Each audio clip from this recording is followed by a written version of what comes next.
அது ஒரு இயற்கை எழில் கொஞ்சும் அழகான கிராமம்.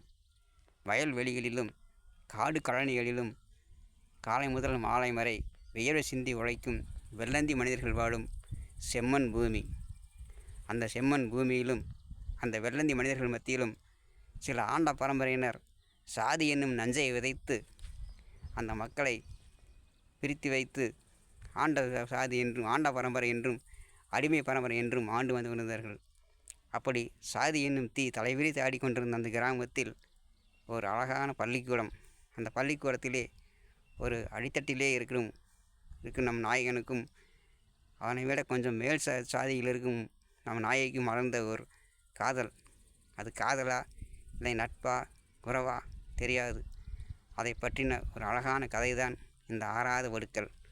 தொடர்ந்து கேளுங்கள். அடுத்தடுத்த பதிவுகளில் கதை சொல்கிறேன். நன்றி.